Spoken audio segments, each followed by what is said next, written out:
The way we work is that we lend to the association itself.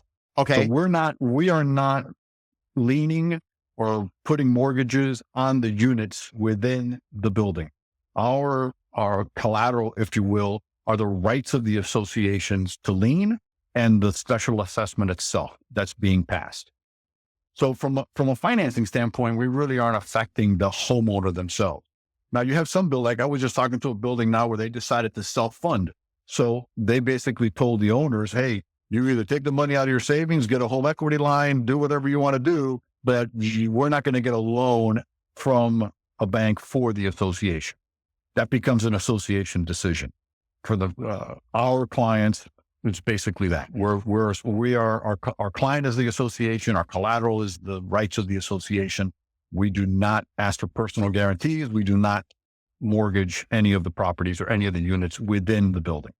Okay, fascinating. If we could just drill down a little bit, just so the audience understands, and I get it as well. So let's say a 300 unit condo. So you got a 300 unit condo, you got 301 folio numbers. From the taxing perspective, why one folio would be the common areas, the other 300 would each be the units. So we got 301 folios. We got 300 units. So in a situation like that, you got a board of directors. Let's call it 3. We'll just keep it at 3. So we got 3 board members, 300 units, 301 folios.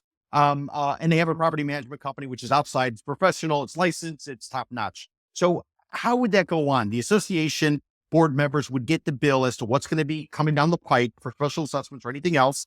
They're going to deal and talk with their property management company. Property management company is probably going to suggest some institutions such as U.S. Century Bank.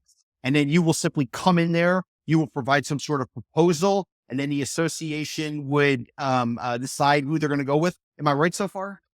Yeah. And it just depends on what type of loan they want. So we can talk about that for a moment. Yes, so please. You have loans which are for certifications, right? 40-year, 30-year recertifications. They got to do roof. They got to do concrete restoration, paint, whatever those, whatever may be entailed. Maybe they want to redo their common area. Who knows? Okay. From that standpoint.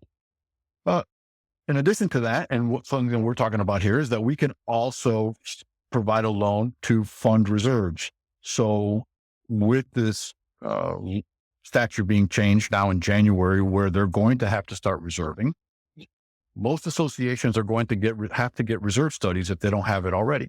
So that reserve study is going to kind of tell them, hey, this is where you're at from your timeline on the life of things. Your roof has 10 years left, your paint has X, whatever it is. This is how much you should have in the bank today to cover your expenses X number of years from now. And this is how much you have to add to your budget in addition to that. So what they're going to be looking for as sort of one-time special assessment or perhaps a loan is, hey, I need to have $1 million in the bank today in order to be compliant with Florida statute. Mm-hmm. And then I've got to collect another $1 million over the next 10 years, right? So my reserves have to go up by X in order to accomplish that.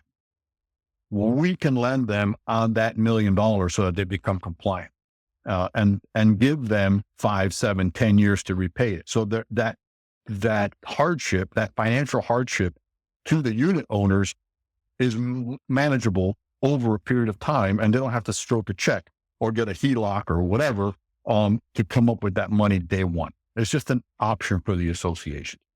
But to go back to what you were saying is that they're going to go out to bid. They're going to go to, the different banks in this area that do this type of lending, and they're going to get a proposal. The board then is going to review those proposals. They're going to pick one. They pick U.S. Century Bank. At that point, they're then going to provide financial information to us on the association, not on themselves personally, just the association. Mm-hmm. We will underwrite it. If approved, we will give them a commitment letter. That commitment letter then is approved by them. And then usually they have to give the 14-day notice for the meeting to approve the special assessment, approve the loan. They will have an attorney. Obviously, we recommend that they have an attorney that reviews loan docs and reviews all of the documentation. That attorney would also provide us an opinion letter that states that they've acted within the rules of their condo docs. Mm-hmm. And then we move to closing. So the process is pretty straightforward. It's pretty easy. It just takes time because of the specific time frames that you have to hit. Got it.